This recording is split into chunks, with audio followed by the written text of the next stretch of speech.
L'Église chrétienne Maranatha est présente dans des nations de tous les continents de la planète. Les églises des pays dans les 3 Amériques, Europe, Afrique, Asie et Océanie, connectées par la même doctrine, par la direction du Saint-Esprit de Dieu, réunies par la parole vivante.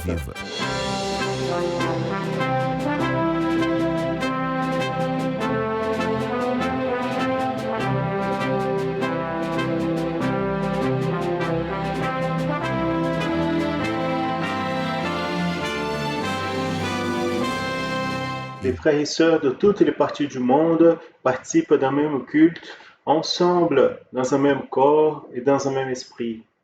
À travers le système de transmission, les membres de l'Église chrétienne Maranatha de toute la planète vivent un moment d'unité et de communion, comme l'ont vécu les Hébreux à leur sortie d'Égypte et les disciples avec le Seigneur Jésus à la veille de sa mort à la croix du Calvaire.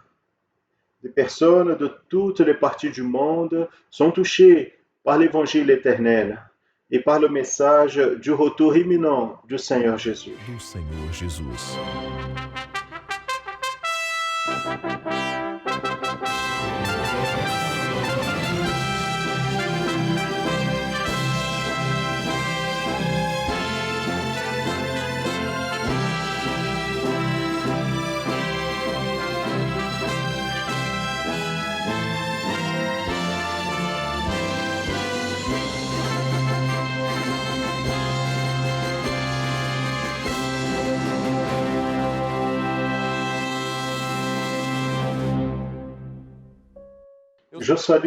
Je salue à tous dans la paix du Seigneur Jésus. Celle-ci, c'est l'école biblique dominicale de l'Église chrétienne Maranatha que nous commençons maintenant. Nous sommes très heureux. L'Église a participé d'une grande fête dans la nuit d'hier. Il y a eu la nomination, l'appel pour le ministère de la parole de plus de 500 nouveaux pasteurs et oins. Cela, pour nous, c'est un sujet de grande joie. Nous allons commencer l'école biblique dominicale d'aujourd'hui. À vous qui avez reçu le lien d'invitation pour participer de ce culte, je veux vous dire que vous êtes très bienvenus. Et dans cette première prière, si vous le souhaitez, vous pouvez nous accompagner dans ce geste ou rester comme vous êtes. Mais l'Église, j'invite à se mettre à genoux pour prier par le sang de Jésus.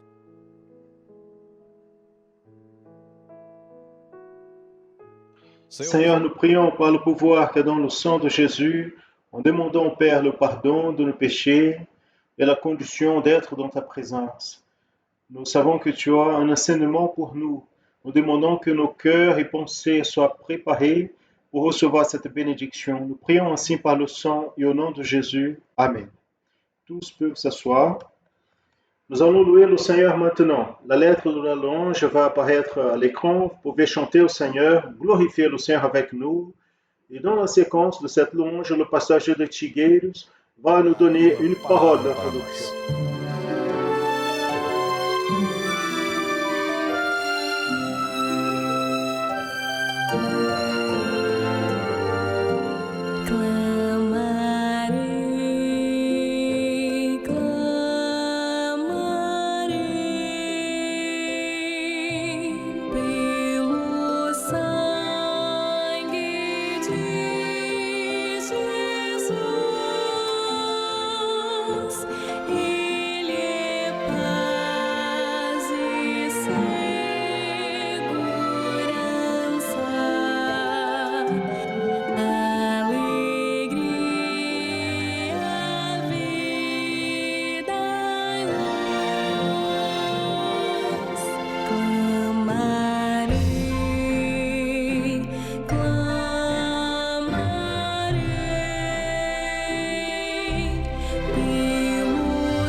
Mes frères et sœurs, la paix du Seigneur, nous voici réunis pour une école biblique dominicale de plus. le 4 octobre de 2020. Le temps, il passe vite. Je ne sais pas si c'est le temps qui passe ou sommes-nous qui sommes en train de passer. Je pense que le temps il est stable et nous passons. Les jours, ils s'approchent et tout un projet de Dieu pour nos vies. Et aujourd'hui, nous remercions à Dieu pour la collaboration de nos frères et sœurs encore une fois avec ses participations qui nous ont envoyé les travaux qui nous enrichit beaucoup. Il y a un détail intéressant, c'est que d'autres frères, ils commencent à envoyer des sujets qui ont été déjà passés, mais qui sont nouveaux pour nous aussi. Il y a une richesse très grande dans cette étude de l'école biblique dominicale. Des fois, nous pensons qu'étude biblique, on a besoin de passer toute une journée, 1 heure en train de parler d'un sujet. Non. L'étude biblique, c'est un enseignement pour le moment où nous vivons. C'est ça. Parce que la connaissance de la Bible, les gens, ils connaissent. Disons, on écoute beaucoup de prédictions, mais ce qui est important, c'est la compréhension du moment pour nos vies. Nous avons vu cela, nous avons accompagné cela. Aujourd'hui, en changeant un petit peu le sujet, nous ne pourrions pas laisser de parler des 500 et quelques nouveaux ministères qui ont été admis hier. Donc leurs noms et photos ont été publiés, les églises ont reçu, c'était une grande fête que nous avons eue hier. Et nous rappelons quelques faits d'un passé pas si lointain que ça, mais qui est resté dans notre mémoire et nous apporte beaucoup de joie quand nous nous rappelons les luttes, les batailles et principalement les victoires. Nous sommes ici aujourd'hui, encore une fois, pour commémorer les grandes victoires de cette œuvre. Et nous avons notre groupe dans les prochains jours. Nous allons continuer à consulter au Seigneur parce qu'au total, c'était presque 600, enfin plus de 600 noms qui ont été présentés et d'autres qui vont arriver parce que n'a pas été possible de les consulter en ce moment. Mais c'est un sujet de glorification. Pendant cette semaine, nous sommes en train de glorifier et pendant ce mois d'octobre, qui est appelé le mois de la dédication au Seigneur, nous avons beaucoup de sujets pour glorifier. Pendant la semaine, nous avons prié en demandant que le Seigneur nous bénisse dans le choix des noms, de nouveaux noms. Et quelques-uns n'ont pas été admis, mais naturellement, ils ont besoin de se préparer davantage, recevoir d'autres orientations. Et bientôt, nous allons voir encore un grand nombre de pasteurs et ouvriers qui seront rajoutés au ministère de cette œuvre qui est du Saint-Esprit. Mais bien aimés, le sujet est apporté à propos de Joseph. L'histoire de Joseph est richissime. Des fois on pense, mais Joseph, il est parti en Égypte, donc la figure de Joseph en Égypte représente quoi? La figure de Joseph en Égypte représente le projet de Dieu qui annonce Jésus au monde. Mais les luttes de Joseph aussi, oui, exactement, en montrant combien cela coûtait au Père la lutte de voir le Fils, pas? Comme Jacob qui a pleuré sa perte. Donc toutes ces significations, les habits tachés de sang qui montrent son ministère sacerdotal, quand l'agneau a été mis à sa place pour amener au Père, et la souffrance du Père qui a beaucoup pleuré pour son Fils. Cela est très important de comprendre que le Père, il aime le Fils. Et son grand amour pour le Fils, quand il souffre, quand il voit le Fils, la croix du calvaire, quand il va au calvaire, regardez bien, je comprends même qu'à ce moment-là, c'était un moment de décision. Est-ce qu'il va renier? Parce qu'il était un homme jusque-là. Et, et peut-être quelqu'un pourrait dire, je pense qu'il y avait un comptoir à l'éternité où le Père était incliné là avec les anges, au moment du sacrifice, la douleur du Père, en ayant envoyé son Fils, qui était dans les mains des malfaiteurs. Le frère et sœur, quand Joseph il va en Égypte, il va dans cette condition. Et maintenant, il va pouvoir en Égypte la nourriture pour sa famille, pour les siens. La famille, donc, déménage tout en Égypte, sont ceux qui sont convertis, l'expérience de la conversion, du salut. Et là, il reste en Égypte comme esclave des pharaons. Mais il a eu un moment où tout va s'éclairer. Joseph, il meurt, donc le projet était déjà prêt. Quand Joseph il est mort, il a laissé toutes choses, il est ressuscité. Il se passe que Jésus est mort, mais il est ressuscité. Il quitte le monde, mais il nous attend dans la maison du Père. Cela est très important. Et nous avons posé une question. Vous rappelez de la question? Quel a été l'aspect prophétique le plus important de la vie de Joseph que nous pouvons associer à l'Église? Donc, il y a eu une autre question que je pense que le pasteur Jusson va répondre avec les frères et sœurs. Mais il y a eu beaucoup de réponses. Nous avons des réponses ici des frères de l'Amérique centrale, de l'Afrique. Nous avons eu 4 de l'Afrique. 4 pays sont entrés déjà dans la liste des contributions. Nous avons aujourd'hui presque 3100 participations. Nous avons des participations des églises de Portugal. Nous avons eu 11 églises qui ont participé en Amérique du Sud. En Bolivie, 10 églises en Bolivie. Au Chili, 2 églises. Pasteur Ovido, Pasteur Carlos. En Bolivie, il y a un groupe de pasteurs extraordinaires.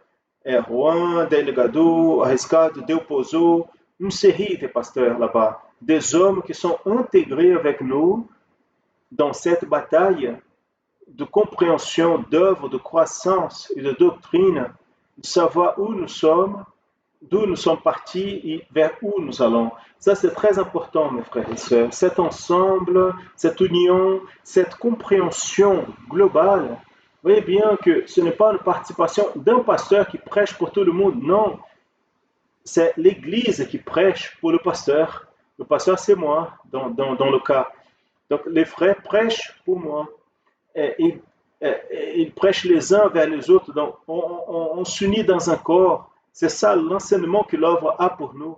Parce que nous allons ensemble dans l'enlèvement. Ce n'est pas une personne qui pense d'un côté, l'autre pense de l'autre côté. Non, nous sommes dans une direction unique. Dieu, il nous bénit. En revenant à la réponse, nous allons voir la situation maintenant dans la deuxième question à propos de l'aspect prophétique de Joseph par rapport à ce qu'il prophétise. Il prophétise sur ses os. Il a dit, je vais mourir. Vous allez m'ensevelir, mais mes os ne peuvent pas rester ici. Ça, c'était prophétique. 400 ans après, donc, donc il a été mis, la Bible dit, il a été donc enseveli en Égypte, et son corps est parti. Donc le corps de Christ ne va pas rester en Égypte, il va partir. Parce que prophétiquement, il parlait à propos maintenant d'une nouvelle situation quand Israël, il amènerait son corps vers Canaan, pas simplement Canaan, mais le local qui était déterminé, qui était Sichem. Sichem a été acheté par son père. Le champ qui a été acheté par son père, un cimetière qui a coûté 100 pièces en argent. Regardez bien, rien gratuitement. Mais Sichem était là, c'était la région de Samarie. Oui, bien, mes frères et sœurs, Samarie était la Galilée des gentils. Donc, quand on voit la parole du Seigneur prophétiquement, qui est celui-là? Voici, c'est le prophète le Nazaréen de la Galilée. Pourquoi? Parce qu'il il sort de la Galilée des gentils. Jésus, ses origines, c'est là. Les eaux qui ont été ramenées là-bas, c'est la structure de l'Église qui allait être créée. Au moment quand il y a eu le grand versement de l'Esprit, la Pentecôte, à partir de là, une porte s'est ouverte vers Samarie. C'est quand, en vérité, Pierre, il va à Samarie et va se rencontrer avec le centurion qui était gentil. Quand Jésus il était dans son ministère avant le versement de l'Esprit, il s'est arrêté à Samarie dans le pays de Sichar, donc la femme samaritaine. La femme a posé la question, est-ce que c'est seulement Jérusalem qui doit adorer? Jésus a dit non. Maintenant, c'est l'heure où les véritables adorateurs adoreront le Père en esprit et en vérité. Vous voyez, mes frères et sœurs, quand la prophétie, elle est extraordinaire. Maintenant, on voit le début. Le prophète, il est né là-bas. C'est là que Jésus est né. Il est apparu là-bas comme homme. Maintenant, il vient en apportant le grand message pour les gentils, pour nous. Et nous pouvons voir que la prophétie de Joseph, qui demandait, il a demandé clairement, il a dit, vous allez partir, tout va bien, vous êtes arrivé à la terre, vous êtes nourris, mais moi je vais mourir. Mais vous allez amener mes eaux, ça c'était prophétique parce qu'il allait partir en Galilée des gentils. Donc ces eaux allaient là-bas pour donner l'origine, la formation prophétique de l'Église. Ces œufs étaient là-bas. Ces œufs n'ont pas été cassés à la croix du Calvaire parce que là-bas c'était la structure qui est restée pour donner l'origine à la grande Église. C'est l'Église de Christ de laquelle nous faisons partie. Nous sommes ses serviteurs et participants de ce grand ministère. Mes frères, l'histoire de Joseph, elle pourra être à nouveau racontée dans la prochaine école dominicale sur un autre aspect. Nous allons voir l'opération de la Trinité, le Père, le Fils et le Saint-Esprit. Quand nous prenons le tableau, vous vous rappelez le tableau de salut? Nous allons énumérer correctement. Ici a été le Père, ici le Fils, ici le Saint-Esprit, ici Joseph, ici le Père, ici le Fils, Jésus. Donc nous allons voir aussi ici Jacob. Nous allons voir une histoire qui a été déjà structurée à l'Ancien Testament et elle est prophétique pour l'Église de nos jours. Et je pose la question à nos frères et sœurs qui nous entendent. Cela est une petite chose ou c'est la parole révélée? Ou c'est le miracle? Combien d'années? 400 ans après, et ils sont partis dans le désert, sont établis dans le désert. À combien d'années nous sommes dans cette époque de Joseph? Mes frères et sœurs, quelle chose merveilleuse est la prophétie. C'est la prophétie qui n'attend pas le temps, qui n'est pas mesurée par le temps. Elle est au dehors de la mesure de l'homme. Elle est dans une cinquième mesure. C'est la mesure du Saint-Esprit. Regardez bien, l'œuvre de Dieu n'a pas de confusion. Elle est claire, elle est pure et elle est à disposition des serviteurs de Dieu. Voici donc notre parole en rappelant ici nos frères et sœurs de l'Espagne, donc de la France, le pasteur Pelajar, le pasteur Bergson. Je me rappelle toujours quand je vois le groupe de Rome, dans quelle époque nous avons pensé d'avoir une église à Rome, quand Paul est passé à Rome, quand beaucoup d'autres ont été dans cette région, ont été amenés, ont été mangés par des bêtes. Maintenant apparaît un miracle d'une église, un peuple attentif Et d'ailleurs, nous avons des ordonnations, enfin, des pasteurs qui ont été nommés dans l'église de Rome. Nous avons beaucoup de raisons de glorifier le nom du Seigneur. Ainsi, je finis ici ma partie en disant que nous sommes dans le mois de consacration de l'offrande appelée volontaire. L'offrande volontaire, c'est ceux qui ouvrent leur cœur pour travailler pour le Seigneur. C'est ce groupe des pasteurs nouveaux, des jeunes qui ont dédié leur vie, les épouses, celles qui l'ont accompagné, qui ont signé un document disant nous sommes pleinement d'accord. Ils savent que le Saint-Esprit et l'œuvre de Dieu n'exploitent personne. Nous voulons cela, c'est une grande bénédiction pour la maison, pour la famille, pour l'Église. Mes frères et sœurs, nous avons un nouveau chemin, une nouvelle vie, une nouvelle expérience, une nouvelle expectative. Aujourd'hui, nous avons augmenté 10% de la population des pasteurs. Donc, on va peut-être arriver à 600 après les dernières consultations. D'autres, le sujet va être traité après. Mais notre parole ici, aujourd'hui, c'est de gratitude, de glorification à notre Dieu. Pourquoi? Parce que les œufs de Joseph, prophétisés, ils sont là.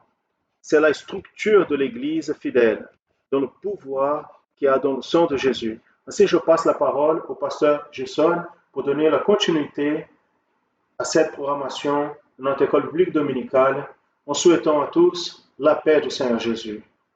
Le soir, nous serons dans le culte en apportant une parole de foi et d'espérance à ceux qui souhaitent. Que Dieu nous bénisse. Amen, mes frères. Merci, pasteur Gedetti, y compris l'annonce du culte de ce soir. Et nous sommes ici pour donner la continuité à notre école biblique dominicale, cette fois-ci en rappelant aux frères et sœurs que réellement, selon la parole du pasteur Gedetti, nous avons déjà reçu plusieurs témoignages liés au culte d'hier, soit le culte de glorification au Seigneur, pour le nombre merveilleux de plus de 500 nouveaux membres du ministère de cette œuvre, ceux qui ont été appelés par révélation du Saint-Esprit. Nous sommes très heureux avec les témoignages qui arrivent et dans un moment donné, nous allons publier ces témoignages, mais qui nous ont beaucoup réjouis. Ce moment de prospérité de l'œuvre du Seigneur et ce contenu si vaste, si extraordinaire de ce qui représente pour nous les ministères dans l'œuvre du Saint-Esprit. Et maintenant, en donnant la continuité à notre école biblique dominicale, nous allons aborder ici le sujet de l'école biblique. Mais avant de commencer la première question, je veux donner ici un témoignage de nos frères d'un local très lointain où nous avons un point de prédication. Ce local se trouve au sud de l'île de Cuba, dans la ville de Bayamo. Bayamo, c'est la ville où il y a un groupe de frères et sœurs à nous. Ils nous ont envoyé un petit vidéo de 15 secondes d'une participation dans l'école biblique dominicale. Il y a un ouvrier qui est là, il y a le responsable par ce travail, qui se trouve à 800 km de la capitale de Cuba, qui est Havane. De Havane à Bayamo, 800 km.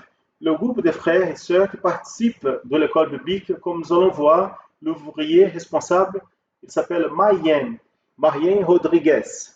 Nous allons écouter cette petite vidéo pour avoir une idée de notre petit groupe de frères et sœurs dans cet endroit si longtemps. José, donc, était le gouverneur de cette terre, qui vendait à tout le peuple de la terre, et les frères de Joseph sont venus s'incliner devant son visage par terre. Amen.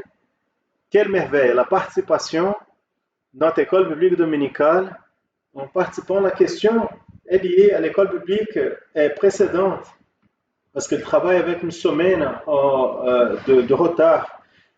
Nous allons maintenant passer à nos questions liées à cette école biblique. Une de ces questions, qui était la question 2, a été répondue par le pasteur Gedetti qui nous a précédé. Maintenant, nous allons diviser la première question qui demande 3 réponses. Et nous allons voir les réponses. Une vidéo pour chaque réponse. Nos frères et sœurs ont envoyé beaucoup de contributions ça dépasse des centaines de vidéos qui sont envoyées avec les participations des frères et sœurs en passant l'étude des réponses aux questions de l'école biblique dominicale. Donc, notre première question est la suivante.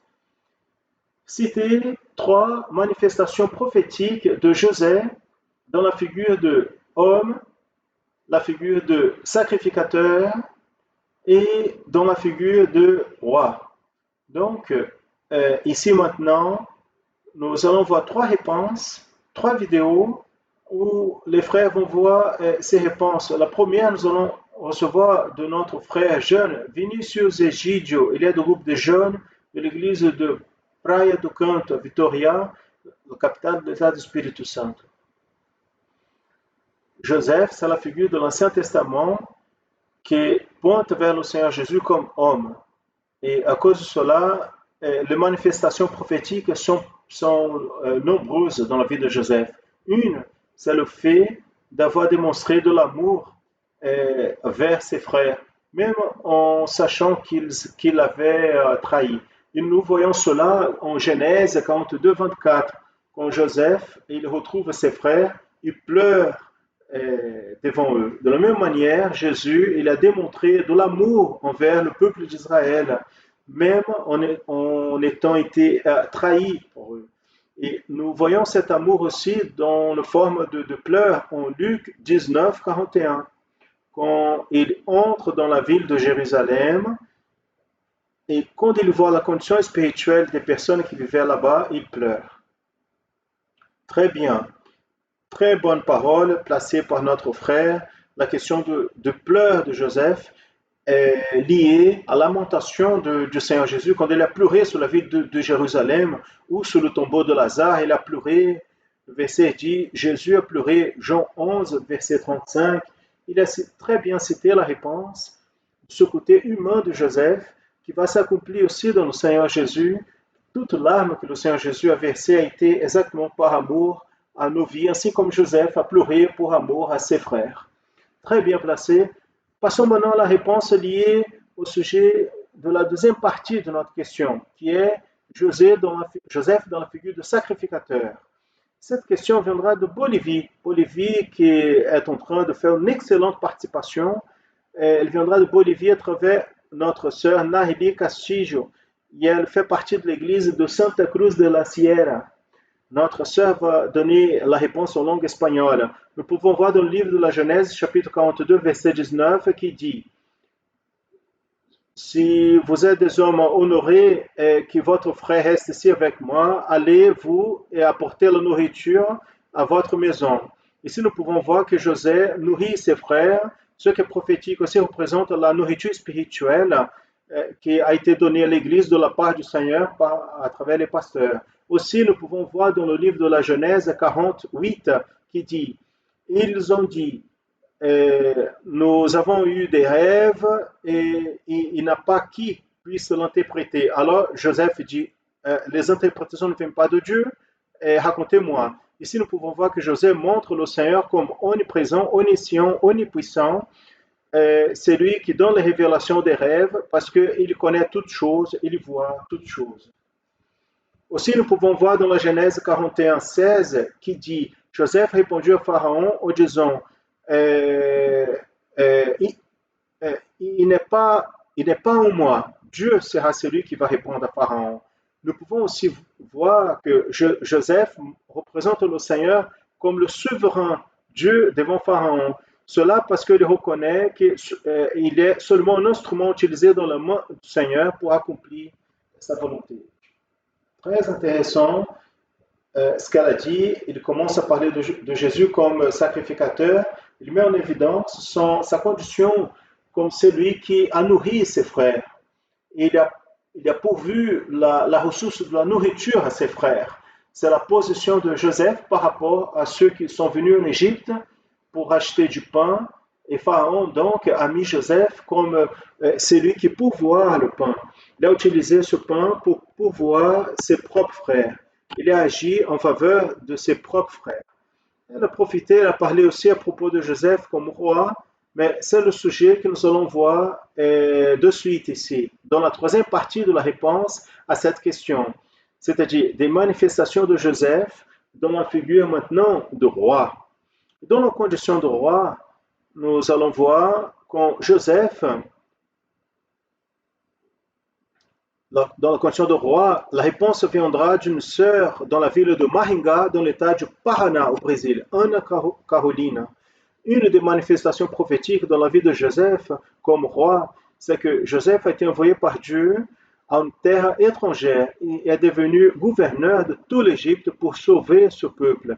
Il avait la responsabilité de nourrir le peuple pendant le moment difficile qu'ils allaient passer de famine. Ainsi comme Jésus, il s'est fait homme, il a tout souffert pour apporter le salut à nos vies et nous donner la vie éternelle. Jusqu'aujourd'hui, il vit, il règne. C'est le pain de la vie qui nourrit la faim de notre âme. Jean chapitre 6, verset 51, nous lisons « Je suis le pain vivant qui est descendu du ciel. Si quelqu'un mange de ce pain, il vivra à jamais. » Une autre observation importante, c'est que dans le royaume, celui qui a le pouvoir du pardon, c'est le roi. C'est le roi qui décide la sentence finale. Et Joseph a eu une posture digne de roi quand il a décidé de pardonner ses frères de tout mal qu'ils ont causé.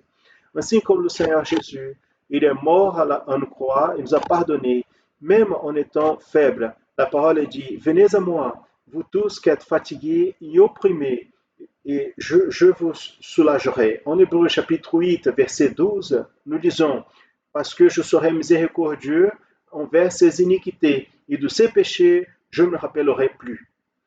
Quelle merveille, Jésus comme roi, avec l'autorité de pardonner le péché, ainsi comme Joseph dans sa condition, il a pu décider la question de pardonner ses frères parce qu'il avait l'autorité pour cela. Donc Jésus aussi, comme roi des rois, il a pardonné nos faiblesses et notre péché, très bien placé dans la réponse de notre sœur. La dernière question, maintenant que c'est la question 2, nous allons voir une réponse à cette question. Cette question est la suivante. La question 2 nous dit, nous allons lire la question parce qu'elle parle à propos de quelle a été la plus grande manifestation prophétique de Joseph dans sa vie par rapport à l'Église. Une question qui a été, nous avons eu déjà un commentaire du passage de Thiers à propos de cette question, mais qu'elle s'est répondue par un jeune de notre Église qui est dans un pays qui n'avait pas encore envoyé de vidéos. C'est la République d'Irlande. Les personnes disent Irlande du Sud, c'est République d'Irlande. Et nous avons un groupe de frères et notre frère Bruno, notre jeune homme Bruno, va donner cette réponse en langue anglaise. Bruno, la réponse est avec vous. Cela s'est passé quand Joseph a dit à ses frères avant de mourir, selon cet écrit en Genèse 50, 24, 25. Et Joseph a dit à ses frères, je vais mourir, mais Dieu va certainement vous visiter et vous fera partir de cette terre vers la terre qu'il a juré à Abraham, à Isaac et à Jacob.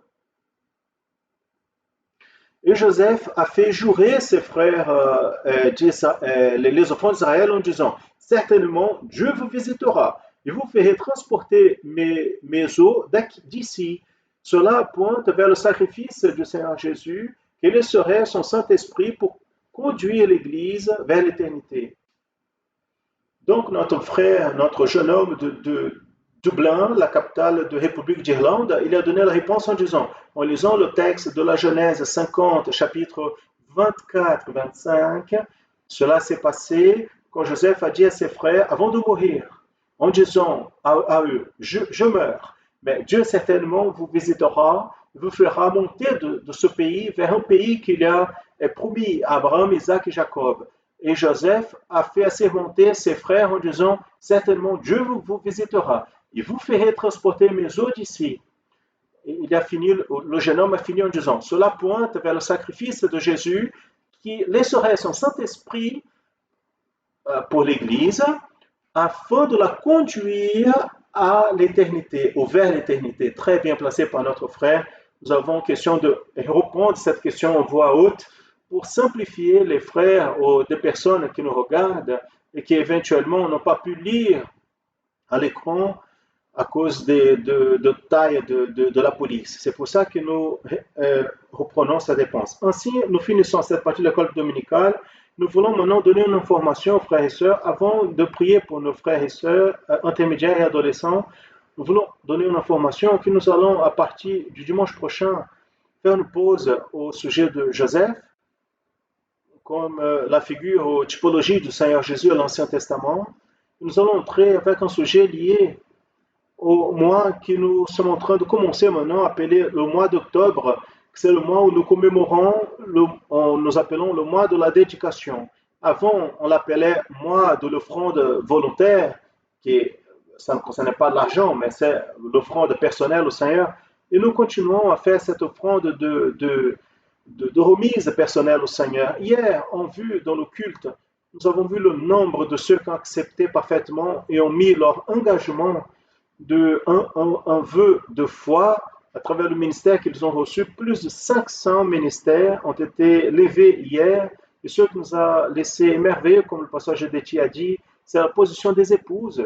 Comme les épouses de nos frères ont envoyé leurs réponses, leurs fiches, et ils étaient à leur côté en recevant aussi avec joie le ministère de ses maris, ses époux.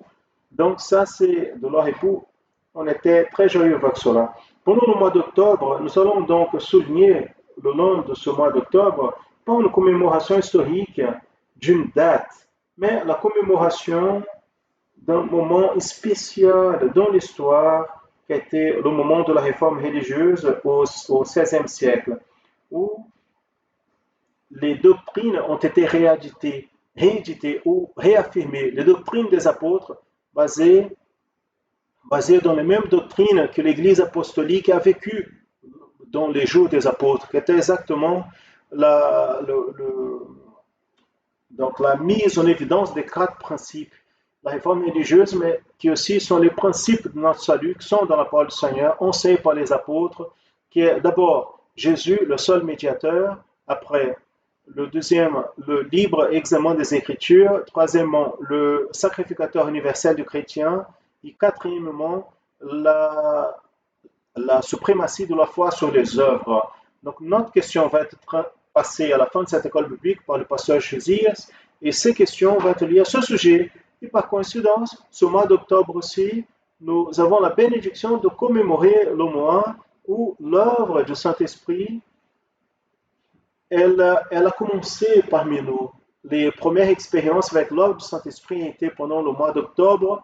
Et donc, nous nous rappelons toujours qu'aujourd'hui, nous aussi, nous avons la responsabilité de réaffirmer ces doctrines qui ont été réaffirmées pendant la réforme religieuse au XVIe siècle, mais qui aussi font partie de ce que le Saint-Esprit enseigne l'Église dans ces jours, depuis le jour des apôtres. Nous voulons maintenant montrer principalement dans cette période la question du Seigneur Jésus comme le seul médiateur. Ça, ce sont les questions qui vont être posées à la fin de cette école biblique. Nous allons prier pour nos enfants, intermédiaires et adolescents. Nous demandons à eux pour se mettre en position de prière, pour se voir maintenant en position des mains. Prions à notre Dieu. Seigneur, notre Dieu, notre Père, nous prions à toi. Par le pouvoir du sang de Jésus, nous demandons une bénédiction en faveur de chaque enfant, chaque intermédiaire, chaque adolescent. Et aussi, Seigneur Dieu, les enfants de 0 à 3 ans qui se trouvent aussi dans les bras de leur mère, étends ta main pour les enseigner afin qu'elles puissent grandir en train de connaître, mais aussi ta main, Seigneur, pour donner une bénédiction de santé aux enfants et délivrance, spécialement quand ils recommencent petit à petit à l'école.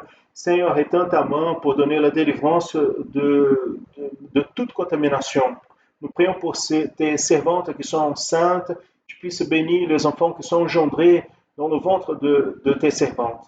Nous prions pour les professeurs aussi, que tu puisses leur donner la grâce et la sagesse. Nous prions à toi au nom du Seigneur Jésus. Amen. Gloire à Dieu. Amen, mes frères. Je salue toutes les classes, tous les frères, et aussi à toi qui nous accompagne dans la paix du Seigneur Jésus. Aujourd'hui, nous avons une nouveauté, mais avant, nous passons à un moment si attendu pour nous tous. Nous allons assister à quelques vidéos que vous nous avez envoyées. Et je profite pour vous dire que vous allez très bien. Loué soit le nom du Seigneur. Nous allons voir. Celui-là, c'est Marcio et Julia de Divinopolis, Minas Gerais, de 4 ans et 16 ans.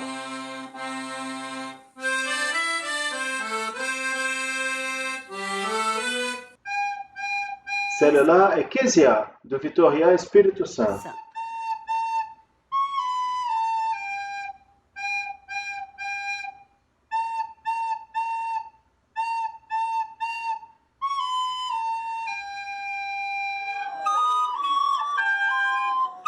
Ceux-là sont les cousins David et Francine de São Gonçalo, Rio de Janeiro.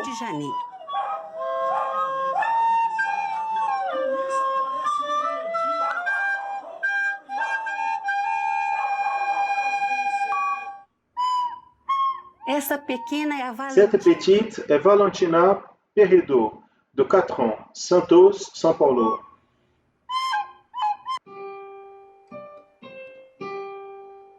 Este é Felipe, de 7 anos. Voici Felipe, de 7 ans, Ponta Grossa, Paraná.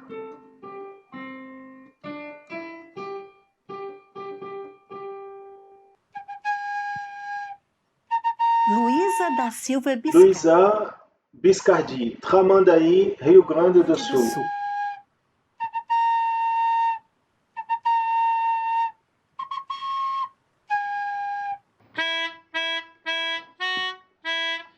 Delfina, de Buenos Aires, Argentina.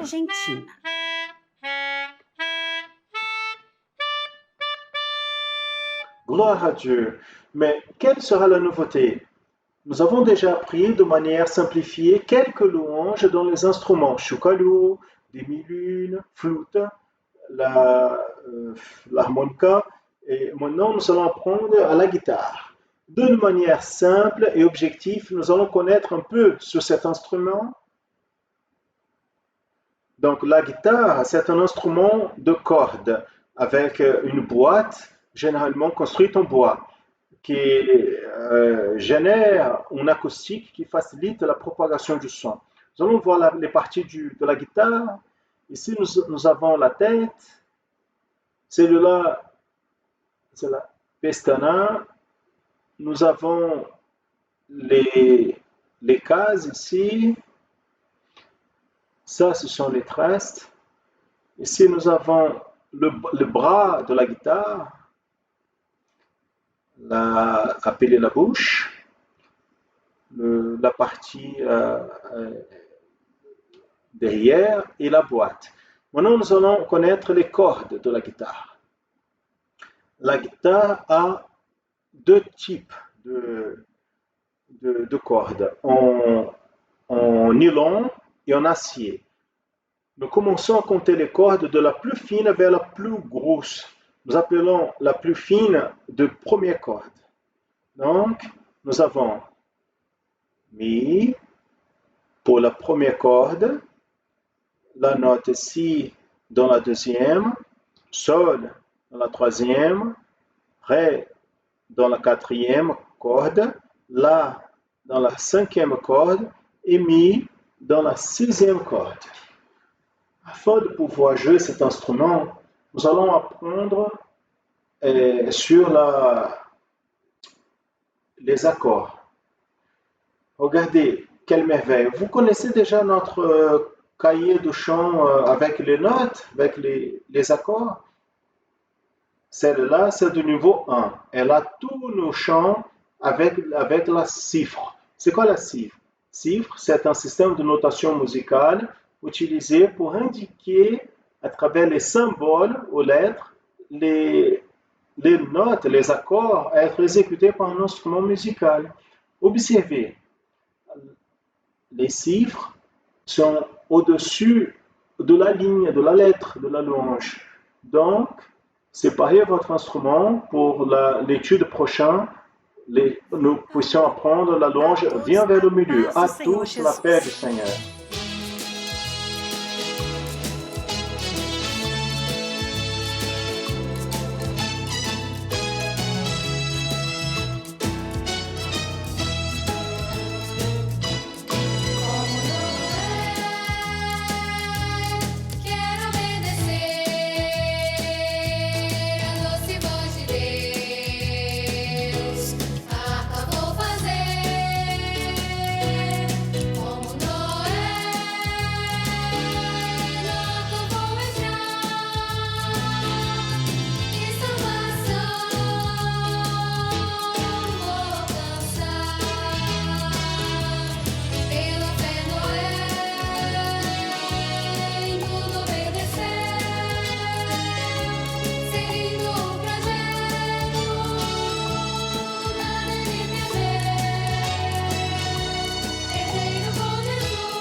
Nous saluons les enfants, les intermédiaires et les adolescents dans la paix du Seigneur Jésus.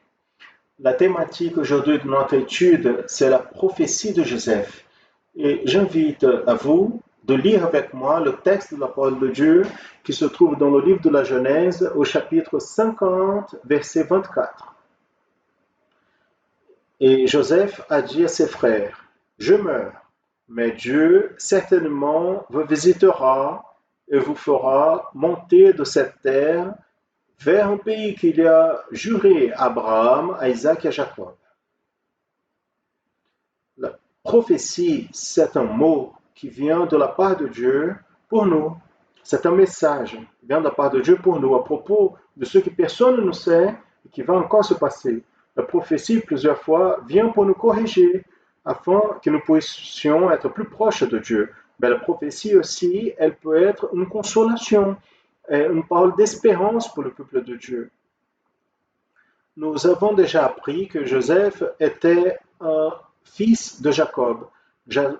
Joseph a été trahi par ses frères, a été vendu comme esclave et s'est retrouvé en Égypte. Et en Égypte, il a été mis injustement en prison, mais il a continué à se confier dans son Dieu.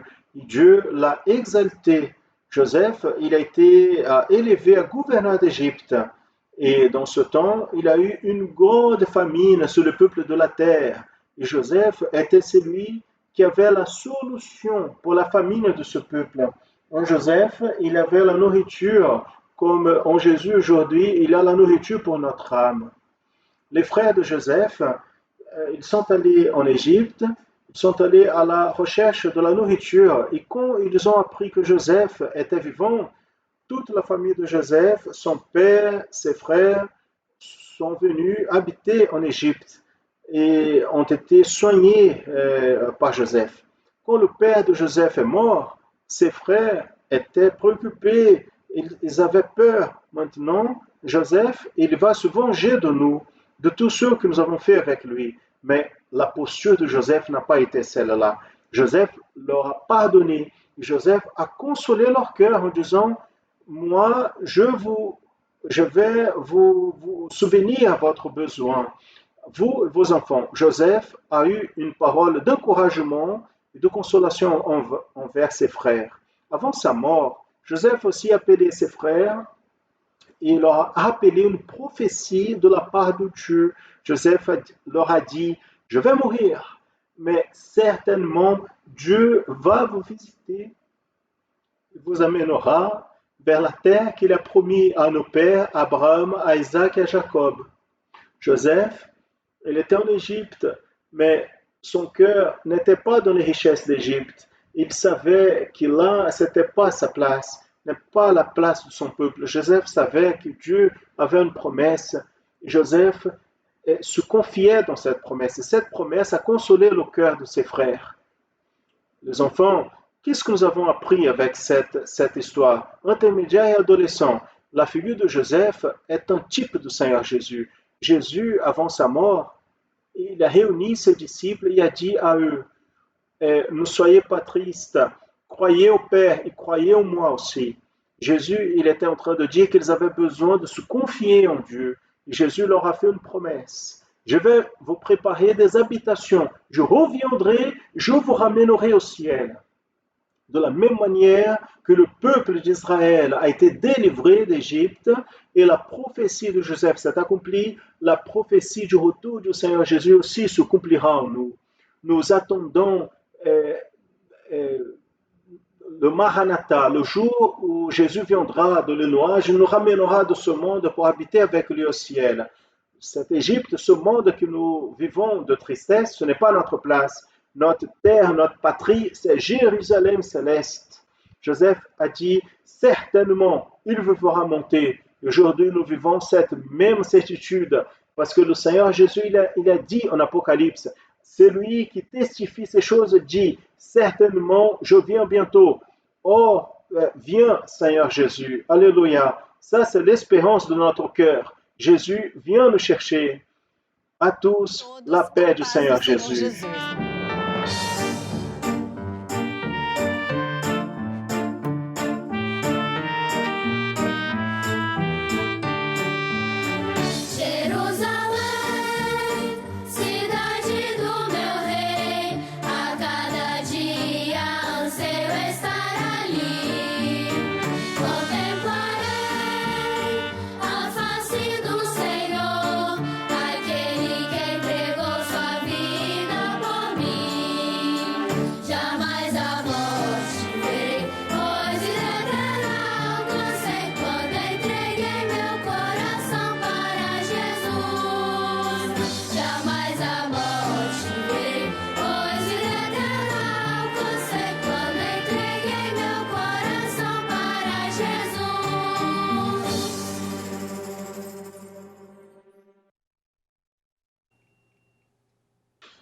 Mes frères et sœurs, la paix du Seigneur.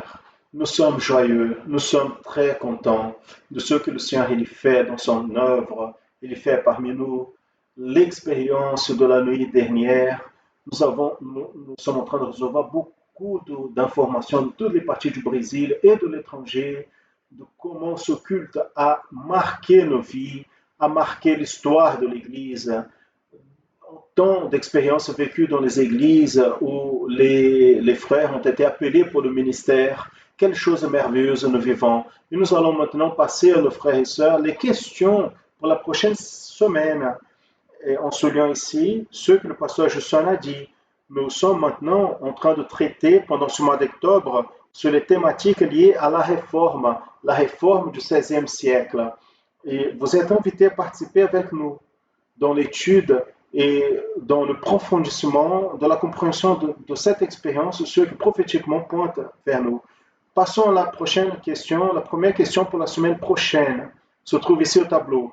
Citez un texte à l'Ancien Testament qui parle prophétiquement sur la condition de Jésus comme le seul médiateur. Nous indiquons Ésaïe 42 et Job 33. Citez le verset.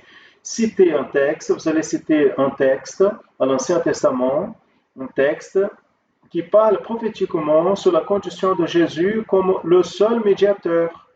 Donc ici, nous sommes en train de voir un des points de la réforme qui définit Jésus comme étant le seul médiateur entre Dieu et les hommes.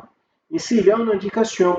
Isaïe 42, vous allez lire le chapitre 42 d'Isaïe, vous allez lire le chapitre 33 de Job. Dans ces deux chapitres, vous allez, en chacun de ces chapitres, identifier un verset. Vous allez citer ce verset qui prophétiquement pointe le Seigneur Jésus comme le seul médiateur. Il y a dans cette question donc une association entre la thématique que nous vivons de Jésus à l'Ancien Testament avec le moment que nous vivons dans le mois d'octobre, un moment que nous travaillons avec la réforme protestante. Regardons la question 2, la deuxième question. Citez 3 textes au Nouveau Testament. La première question était à l'Ancien Testament. Maintenant, c'est au Nouveau Testament qui parle à propos de Jésus comme le seul médiateur. Maintenant, vous allez chercher au Nouveau Testament. Nous ne sommes pas en train d'indiquer ici un livre spécifique, mais vous allez chercher au Nouveau Testament 3 textes qui parlent à propos de Jésus comme le seul médiateur. Encore en soulignant Jésus comme le seul médiateur entre Dieu et les hommes. Très bien, mes frères et sœurs. Nous arrivons ainsi à la fin de ce culte. Pasteur Gilson nous a déjà apporté ici quelques informations passées par le pasteur Gédéchi aussi pour toute l'Église du moment où nous sommes en train de vivre, de la joie, le moment où nous vivons. Et nous voulons souligner ici et mettre en évidence ce que le pasteur Gilson a déjà dit, que les principes apportés dans la réforme ou cités dans la réforme sont ceux qui donnent la direction au véritable évangile. C'est ce que nous vivons, c'est l'expérience que nous vivons. Cela nous intéresse, cela intéresse à notre cœur. Donc, et de vivre le véritable évangile. Pour cela, le Saint-Esprit de Dieu conduit son œuvre, la directionne, les révélations viennent de la part du Seigneur. Il est merveilleux quand nous pouvons regarder vers l'histoire de cette œuvre qui a été ramenée hier et vérifier que toutes les expériences vécues, la manière comme nous avons vécu dans la direction du Saint-Esprit. Ça, c'est merveilleux. Cela nous réjouit comme troupeau que nous sommes du Seigneur. Cela nous ramène à la paix de savoir que notre Seigneur, c'est le berger de ce troupeau, il est avec nous. Très bien. Nous arrivons donc à la fin de ce culte. Nous voulons rappeler aux frères et sœurs le numéro 0800 qui doit être utilisé pour évangéliser. Ce numéro, il doit être donné et proposé aux personnes qui ne sont pas encore serviteurs du Seigneur. Ce n'est pas un numéro pour poser des questions sur l'école biblique, des sujets. Il y a un numéro WhatsApp qui est divulgué, qu'à travers lui, vous pouvez faire ce type de contact. Ce numéro-là, c'est pour le visiteur, pour que le visiteur soit assisté. Nous avons une quantité impressionnante de personnes qui utilisent ce 0800 707 376. Donnez ce numéro comme une alternative, une manière que la personne pour qui vous priez peut recevoir une parole de la part du Seigneur.